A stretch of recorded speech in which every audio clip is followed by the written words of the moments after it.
இந்த நாளிலே தேவன் நமக்கு கொடுத்த தியானத்துக்காக எடுத்துக்கொண்ட வேத பகுதி 1 ராஜாக்களின் புஸ்தகம் 17வது அதிகாரம் 14வது வசனம். 1 ராஜாக்களின் புஸ்தகம் 17வது அதிகாரம் 14வது வசனம். எல்லாரும் வேதத்தை திருப்பிக் கொள்ளுங்கள். ஆமென், ஸ்தோத்திரம், அல்லேலூயா. கர்த்தர் நல்லவர்.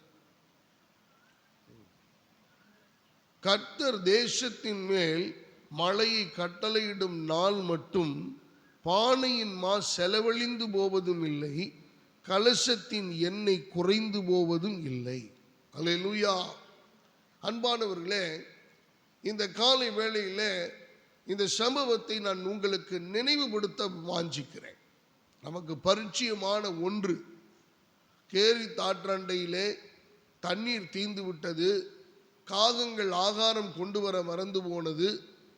அப்பொழுது ஆண்டவருடைய சத்தம் மீண்டும் எலியா தீர்க்கதரிசி உண்டாகி, நீ சாரிமாத்துக்கு போ, அங்கே ஒரு விதவைக்கு நான் கட்டளையிட்டிருக்கிறேன், அங்க இருக்கிற விதவையின் மூலமாக நீ போஷிக்கப்படுவாய், நான் சொல்லுகிற வரைக்கும் நீ அங்கே இரு என்று கர்த்தரால் அனுப்பப்படுகிறார். அப்ப எலியா தீர்க்கதரிசி அங்கே போகிறார். அங்க போனா அங்க கொடுமையா இருக்குது. காரணம் என்னவென்றால் 2 விறகு பொறுக்கி கொண்டிருக்கிறாள் அந்த விதவை. அந்த விதவை கிட்ட இருக்கிறதே அவ்வளவுதான், கொஞ்சம் மாவும் கலசத்தில் கொஞ்சம் எண்ணெயும் தவிர அவளிடத்தில் எதுவுமே இல்லை, வேற ஒன்றுமே இல்லை. அப்படிப்பட்டதான நிலைமையில அவள் அந்த இடத்துல விறகு பொறுக்கி கொண்டிருக்கும் போது அந்த தீர்க்கதரிசி போய் சந்திக்கிறான். நீ என்ன பண்ற? விறகு பொறுக்கிட்டு இருக்கிறேன், பஞ்ச காலம், பஞ்சம் பயங்கரமா இருக்கு, கொஞ்சோண்டு மாவும் எண்ணெயும் இருக்கு, இதை சுட்டு சாப்பிட்டுட்டு நாங்கள் சாக போறோம்னு சொல்றான். ஆனால் தீர்க்கதரிசி சொல்ல, இல்லை, முதல்ல நீ ஒரு அடைய பண்ணி எனக்கு கொண்டா, முதல்ல எனக்கு ஒன்று சுட்டு கொண்டு வா, பிறகு நீ உங்களுக்கு பார்க்கலாம் அப்படின்னு அவர் சொல்றார். அவள் மறுபேச்சு பேசவில்லை. அவள் உடனடியாக அதை செய்யும் போது, அதை செய்வதற்கு முன்பதாகவே தன்னுடைய மனதை, தன்னுடைய சிந்தையை, தன்னுடைய எண்ணங்களை அதற்கு ஏற்றால் போல அவள் ப்ரிப்பேர் பண்ணுகிறாள். நல்லா கவனிக்கணும் அருமையானவர்களே. நம்மள்கிட்ட இருக்கிறது கொஞ்சம்னா முதல்ல நம்முடைய குடும்பத்துக்கு தான் நம்ம பார்ப்போம், அதன் பிறகுதான் மற்றவர்களுக்கு. தனக்கு மிஞ்சி தானே தானமும் தர்மமும். இப்போ ஒரு ஸ்டேஞ்சராக வந்ததான ஒரு தீர்க்கதரிசி வந்து கேட்குறாரு, இல்லை முதல்ல நீ செஞ்சு கொடு, அப்புறம் உனக்கு உண்டானதை பார்க்கலாம் அப்படின்னு. இவள் எந்த மறு உத்தரவும் சொல்லவில்லை, எந்த மறுப்பும் தெரிவிக்கவில்லை. இவள் எப்படி தன்னை திருப்திப்படுத்திக்கிறார் என்றால், சரி ஒன்றை கொடுத்துருவோம், நம்ம பட்டினியாக இருந்து எப்படியும் சாக போகிறோம், பரவாயில்ல, நம்ம தாங்கிக்குவோம், நம்ம பிள்ளைக்கு ஒன்று கொடுத்துருவோன்ற எண்ணம் அவளுக்குள் இருந்திருக்கும். அன்பானவர்களே, அந்த எண்ணத்தை அறிந்த ஆண்டவர் தீர்க்கதரிசியின் மூலமாக இந்த வார்த்தையை சொல்லுகிறார். கர்த்தர் தேசத்தின் மேல் மலையை கட்டளையிடும் நாள் மட்டும் பானையின் மா செலவழிந்து போவதும் இல்லை, கலசத்தில் எண்ணெய் குறைந்து போவதும் இல்லை. அல்லேலூயா. அன்பானவர்களே, இந்த காலை வேளையில் ஒரு வேளை உங்கள் வீட்டில் உங்கள் மனசில் ஒரு வேளை இவ்வளவுதான், இதை வச்சு தான் நம்ம சமாளிக்கணும், இதை வச்சு தான் நம்ம இந்த மாதம் முழுவதும், இதை வச்சு தான் இந்த காரியம் முழுவதும், இதை வச்சு தான் நம்ம எல்லாத்தையும் செய்து ஆகணும், இதை வச்சு தான் எல்லாமே நம்ம கரெக்டாக நம்ம பண்ணி ஆகணும் அப்படின்னு ஒரு வேளை நீங்கள் உங்கள் மனதிலே, ஆழ் மனதிலே திட்டமிட்டு வைத்து கொண்டு இருந்திருக்கலாம். இந்த காலை வேளையில் கர்த்தர் உங்களோடு பேசுகிறார். உங்கள்கிட்ட இருக்கிறது கொஞ்சம்னு தெரியும், உங்கள்கிட்ட இருக்கிறது அவ்வளவுதான்னு தெரியும், உங்கள்கிட்ட இதுக்கு மேலே இல்லைன்னு ஆண்டவருக்கு தெரியும், உங்கள்கிட்ட இருக்கிற அளவை ஆண்டவர் அறிந்திருக்கிறார். ஆனால் கர்த்தருடைய வார்த்தைக்கு நீங்களும் நானும் கீழ்ப்படுகிற போது, நம்முடைய மனதை அதற்கு நேராக பக்குவப்படுத்துகிற போது, ஒருவேளை நாம திட்டமிட்டபடி இல்லாமல் இருக்கலாம், அல்லது ஒருவேளை நாம விரும்பினபடி இல்லாமல் இருக்கலாம், ஒருவேளை நாம் எதிர்பார்த்தபடி இல்லாமல் இருக்கலாம். ஆனா இப்ப கர்த்தர் என்னை இந்த சூழ்நிலையிலிருந்து இப்படித்தான் என்னை நடத்துகிறார், இதற்கு நான் என்னை அர்ப்பணிக்கிறேன் என்கிற அந்த மனோபாவமும் அந்த ஸ்வாவமும் அந்த எண்ணங்களும் நமக்குள்ளே இந்த இடத்துல இருக்குமே ஆனால், கர்த்தர் உங்களுக்கு எனக்கு இந்த 15வது உபவாச நாளில் அவர் சொல்லுகிற மிக அற்புதமான வார்த்தை, என கருமையானவர்களே, தேசத்திலே கர்த்தர் மலையை கட்டளையிடும் நாள் மட்டும் உங்களுடைய பானையில் இருக்கிற மா செலவழிந்து போவதும் இல்லை, கலசத்தில் எண்ணெய் குறைந்து போவதும் இல்லை. அன்பான தேவனுடைய பிள்ளைகளை, நீங்க நினைக்கலாம் இவ்வளவுதான், இதை வச்சு எப்படி நான் சமாளிக்க? நீங்க சமாளிக்க வேணாம்.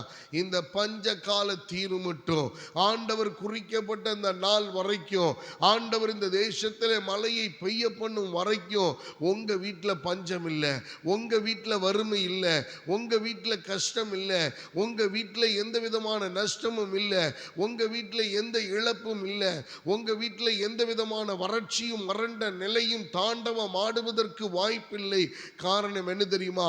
உங்கள் மனதை, உங்கள் சிந்தையை, உங்கள் எண்ணத்தை, உங்களுடைய வாஞ்சையை, உங்களுடைய விருப்பத்தை எல்லாம் ஒதுக்கி தள்ளிட்டு கர்த்தருடைய சித்தத்துக்கு, கர்த்தருடைய திட்டத்துக்கு, கர்த்தருடைய எல்லா காரியங்களுக்கும் நம்முடைய மனதை லகுவாக்கி ஆண்டவருக்கு முதலிடம் நீங்கள் கொடுப்பீர்களே ஆனால், அல்லது கொடுக்கும் பொழுது, என் தேவன் உங்களுடைய பானையிலே செலவழிந்து போவதும் இல்லை, உங்களுடைய கலசத்தில் எண்ணெய் குறைந்து போவதும் இல்லை. செலவழிந்து போகாத ஒரு ஆசீர்வாதம், குறைவில்லாத ஒரு நன்மைகளை கர்த்தர் உங்களுக்கு, எனக்கு இந்த நாளிலே கர்த்தர் தர அவர் கொடுக்க வாஞ்சையும் விருப்பமும் உள்ள தேவனாய் இருக்கிறார். அல்லேலூயா.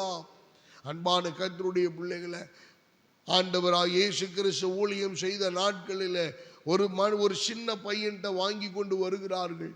அவனிடத்தில் 5 அப்பமும் 2 மீனை தவிர வேறு ஒன்றும் இல்லை. அந்த குறைந்ததை ஆண்டவர் பார்க்கிறார். அந்த திறந்த மனதை கொடுத்த அந்த பையனை பார்க்கிறார். அவன்கிட்ட எவ்வளவு ஒரு நல்ல உள்ளம். இந்த குறைஞ்சதை ஆண்டவர் கேட்டவனே கொடுத்துட்டான், மனதார கொடுத்துட்டான். அந்த இடத்தை கர்த்தர் குறையாதபடிக்கு நிரப்பினார், குறையாதபடிக்கு கர்த்தர் ஆசீர்வதித்தார். அந்த இடத்துல 5000 புருஷர்கள் சாப்பிட்டாங்க. பிள்ளைகளும் ஸ்திரீகளையும் தவிர 5000 பேர் போஷிக்கப்பட்டாங்க. மீதியான 12 கூடை நிறைய அவைகளை பொறுக்கி எடுத்தார்கள் என்று வேதம் சொல்லுகிறது. அன்பான தேவனுடைய பிள்ளைகளை, இந்த நாளிலே கர்த்தர் உங்களுக்கு வாக்கு பண்ணுகிறார். நீங்கள் கர்த்தருடைய சித்தத்துக்கு, கர்த்தருடைய திட்டத்துக்கு உங்கள் சிந்தைகளையும் எண்ணங்களையும் திட்டங்களையும் நீங்கள் அர்ப்பணிப்பீர்களே ஆனால், நீங்கள் குறைவில்லாத ஒரு வாழ்வை, ஆமீன், எந்த செலவும் இல்லாத ஒரு வாழ்வை நீங்கள் அனுபவிக்க உதவி செய்ய அவர் வல்லமையுள்ள தேவனாய் இருக்கிறார். வேதம் சொல்லுகிறபடி நீங்கள் மீதியான துணிக்கு எடுக்கத்தக்க கர்த்தர் உங்களை ஆசீர்வதிக்க அவர் போதுமான தேவனாய் இருக்கிறார். அல்லேலூயா. பேதுரு ஒரு முறை அவன் படகிலே அவன் வெள்ளைகளை அலசி கொண்டிருக்கிறான். இயேசு கிறிஸ்து அந்த வழியாய் போனவர் பேதுருனுடைய படகை கேட்கிறார். எப்போ உன் படகை கொஞ்சம் கொடு, நான் கொஞ்சம் நேரம் பிரசங்கம் பண்ணிக்கிறேன். படகை மனதார கொடுக்கிறான். வலையை அலசிக்கொண்டே ஆண்டவர் பேசுறதை கேட்டுக்கொண்டிருக்கிறான். அந்த படகை எல்லாம் பேசி முடிச்சிட்டு ஆழத்தில் தள்ளு என்று சொல்லுகிறார். ஆண்டவரே, நான் ராத்திரி முழுவதும் பிரயாசப்பட்டு எல்லாம் தோல்வி அடைஞ்சு தான் நாங்கள் வந்து நிற்கிறேன். இப்போ திருப்பி போகணும்னா எப்படி? சரி பரவாயில்ல, நீங்கள் ஒரு பெரிய மனுஷன் சொல்லிட்டீங்க, நீங்கள் ஒரு ஒரு ஒரு மதிக்கத்தக்க ஒரு நபர் சொல்லிட்டீங்க, நான் போகிறேன், நான் இழுத்துட்டு போகிறேன். அங்கே போகிறாங்க. வலது பக்கமாய் போடு என்று சொல்லுகிறார். போட்டால் இழுக்க முடியல. அந்த படகை நிரப்புகிறார் ஆண்டவர். அருமையான தேவ பிள்ளைகளை, நீங்கள் நம்முடைய சிந்தைகளும் எண்ணங்களும் கர்த்தருக்கு ஏற்றார் போல, அவருடைய சித்தத்துக்கு ஏற்றார் போல நம்மை பக்குவப்படுத்தி கொண்டோமையானால் நம்முடைய படகையும் கர்த்தர் நிரப்ப வல்லமையுள்ள தேவனாயிருக்கிறார். இந்த காலை வேளையிலே 1 ராஜாக்கள் 17:14 படி உங்களுடைய வீட்டிலே பானையின் செலவழிந்து போவதும் இல்லை, கலசத்தில் எண்ணெய் குறைந்து போவதும் இல்லை. கர்த்தர் குறைவில்லாத, செலவில்லாத ஒரு நல்வாழ்வை கர்த்தர் இந்த நாளிலே நாம் ஒவ்வொருவருக்கும் தருவாராக. நம்ம எல்லாரும் கண்களை மூடி தெய்வ சமூகத்தில் நல்வார்த்தைக்காக ஜெபம் பண்ணுவோம். பாஸ்டர் அவர்கள் ஜெபம் பண்ணி நிறைவு செய்யுங்க. Glory to God.